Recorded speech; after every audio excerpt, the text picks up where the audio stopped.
प्रदेश में लगातार नकली दवाइयों को खपाया जा रहा है।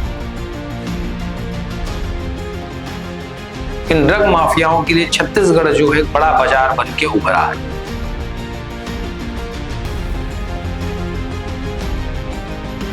जिस विभाग की जिम्मेदारी आम लोगों की सेहत को दुरुस्त रखने की है, अघोषित तौर पर ड्रग माफियाओं के साथ मिली भगत कर वे ही नकली दवाइयों को बाजार में खपा रहे हैं।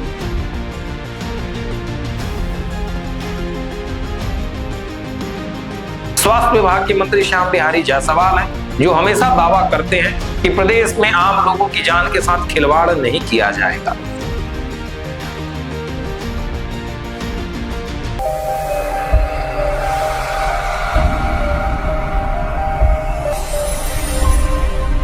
प्रदेश में लगातार नकली दवाइयों को खपाया जा रहा है। ड्रग माफिया छत्तीसगढ़ समेत आसपास के दूसरे राज्यों में नकली दवाइयों को खपा रहे हैं। इन ड्रग माफियाओं के लिए छत्तीसगढ़ जो है बड़ा बाजार बन के उभरा है। लगातार प्रदेश में बड़े पैमाने पर नकली दवाइयां, अमानक पनीर और नकली शराब जो है विभाग के द्वारा पकड़ा जा रहा है। विभाग के द्वारा की जा रही छापेमारी में लगातार बड़े पैमानों पर दवाइयां बरामद की जाती है, पर देखा यह जा रहा है कि विभाग के जिम्मेदार अधिकारी बड़ी कार्यवाही को रोककर सिर्फ छुटपुट कार्यवाही ही करते हैं या छोटे मेडिकल दवा दुकानों पर ही छापेमारी कर खानापूर्ति कार्यवाही की जा रही है। बीते कुछ समय से जो एक मसला सामने आया है, जिसमें राजधानी रायपुर के समेत सारंगढ़, रायगढ़ के 4 ड्रग इंस्पेक्टरों को विभाग के द्वारा नोटिस जारी किया गया है। इन ड्रग इंस्पेक्टरों पर यह आरोप है कि उन्होंने नकली दवा सप्लाई करने वाले ड्रग माफिया के साथ मिली भगत कर लगभग 50 लाख रुपए कीमत की नकली दवाइयों की जब्ती न बनाकर मात्र 2 लाख रुपए की दवाइयों की ही जब्ती बनाई और बाकी दवाइयों को उन्होंने छोड़ दिया, कोई कार्यवाही नहीं की। यह जो पूरी कार्यवाही हुई थी 16 दिसंबर साल 2025 को, जब राजधानी रायपुर के खाद्य विभाग और औषधि प्रशासन विभाग की टीम रायगढ़ के सारंगढ़ जिला में कार्यवाही करने के लिए पहुंची थी। वहां जाकर सरस्वती मेडिकोज के संचालक खेमराज की दुकान और घर में जब विभाग की टीम ने छापेमारी की तो वहां पर 50 लाख रुपए कीमत के अधिक की नकली दवाइयां बरामद की गई थी। खाद्य और औषधि प्रशासन विभाग के अधिकारियों ने मात्र 2,20,000 रुपए की दवाइयों की ही जब्ती बनाई और बाकी दवाइयों को अधिकारियों ने छोड़ दिया और खानापूर्ति कार्यवाही कर यह दिखाया गया कि दवाइयां नकली नहीं थी या जो दवाइयां नकली थी उसकी कीमत सिर्फ 2,20,000 ही थी। यह क्रैकेट जो अगर हम देखें तो छत्तीसगढ़ में बड़े पैमाने पर लंबे समय से चल रहा।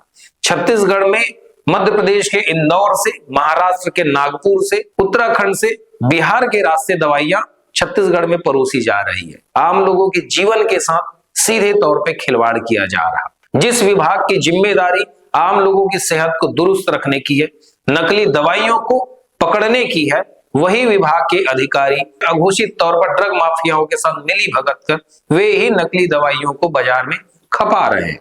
ऐसा क्यों हो रहा, यह समझने के लिए थोड़ा पीछे जाना पड़ेगा। राजधानी रायपुर के ही 4 ड्रग इंस्पेक्टर ईश्वरी नारायण सिंह, सुमित राठौर, अमित राठौर और नीरज साहू को खाद्य औषधि प्रशासन विभाग के संचालक IAS दीपक अग्रवाल ने नोटिस जारी कर जवाब मांगा है कि आप लोगों ने 50 लाख रुपए कीमत की जब्ती करने के बजाय मात्र 2 लाख रुपए कीमत की नकली दवाइयों की जब्ती कैसे बनाई। अभी उनका जवाब नहीं मिल पाया है। हो सकता है विभाग इस पर कार्यवाही भी करे, पर सबसे बड़ा सवाल यही है कि जिस प्रदेश में सुशासन की सरकार है और स्वास्थ्य मंत्री श्याम बिहारी जायसवाल है, वहां पर लगातार नकली दवाइयां कैसे खपाई जा रही। क्या छत्तीसगढ़ के आम लोगों की, गांव में रहने वाले भोले भाले किसानों की, महिला पुरुषों की जीवन सरकार अब जरा भी परहेज नहीं कर रही है। सरकार को उन लोगों की जान की जरा भी परवाह नहीं है जो दवाइयों के नाम पर उनको जहर परोसा जा रहा। सरकार आखिर ऐसे नकली दवाइयों की, ड्रग माफियाओं पर नियंत्रण क्यों नहीं कर पा रही। यहाँ यह बताना जरूरी हो जाता है कि राजधानी में ऐसा नहीं है कि सिर्फ नकली दवाइयां ही परोसी जा रही है। यहाँ पर नकली पनीर, नकली शराब लगातार परोसा जा रहा है। राजधानी रायपुर के भाटागांव बस स्टैंड में प्रतिदिन लगभग 20 से 30 लाख रुपए कीमत की नकली पनीर दूसरे राज्यों से आती है और जो यहाँ से फिर कम कीमत पर उड़ीसा वगैरह में सप्लाई कर दिया जाता है। यही खाद्य एवं औषधि प्रशासन विभाग के अधिकारी जाकर वहां पर खानापूर्ति कार्रवाई करते हैं और उसके बाद भी धड़ल्ले से यह धंधा पनपने लगता है। कुछ समय पहले बिलासपुर में नकली शराब पीने से कुछ लोगों की मौत हो गई थी। सरकार ने यह माना कि उन लोगों की मौत शराब पीने से नहीं हुई थी, किसी दूसरे कारणों से हुई थी। यह समझना होगा कि छत्तीसगढ़ में लगातार चाहे एफएमसीजी के प्रोडक्ट हो, पनीर हो, शराब हो कि दवाइयां हो, घटिया और अमानक नकली किस्म की सामग्री यहाँ पर परोसी जा रही है। कुछ समय पहले ध्यान होगा भाटापारा में मूंगफली से काजू बनाकर बेचा जा रहा था। बाद में जब खाद्य औषधि प्रशासन विभाग की टीम ने छापेमारी की तो बड़े पैमाने पर एक रैकेट का खुलासा हुआ जो मूंगफली से काजू बनाकर राजधानी रायपुर, छत्तीसगढ़ और महाराष्ट्र के नागपुर में सप्लाई करता था। उसमें भी कुछ बड़े कारोबारियों के नाम सामने आए थे। कुछ समय बाद वह धंधा वहां बंद हुआ पर दूसरे जगह शुरू हो गया।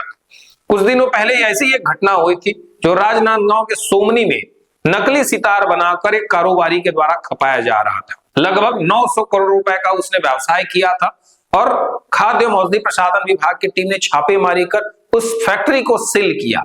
बाद में जीएसटी की टीम ने 317 करोड़ रुपए का टैक्स की पेनाल्टी लगाया था। आखिर यह धंधा फल फूल कैसे रहा है? क्या खाद्य औषधि प्रशासन विभाग के अधिकारियों ने कानों में रुई डाल के रखे हैं, या उनको नकली सामग्री के बारे में जानकारी नहीं मिलती, या उन सब का हिस्सा बंधा हुआ है?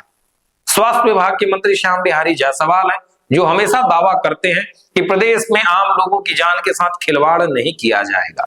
आम लोगों के जीवन को सुरक्षा में कभी भी ऐसी कोई लापरवाही बर्दाश्त नहीं की जाएगी और लापरवाही करने वाले अधिकारियों पर कार्यवाही की जाएगी। पर ऐसा होता नहीं दिखता है। श्याम बिहारी जायसवाल जैसा वादा करते हैं, मीडिया के सामने जैसा दावा करते हैं, स्थिति जस्ट उसके विपरीत है।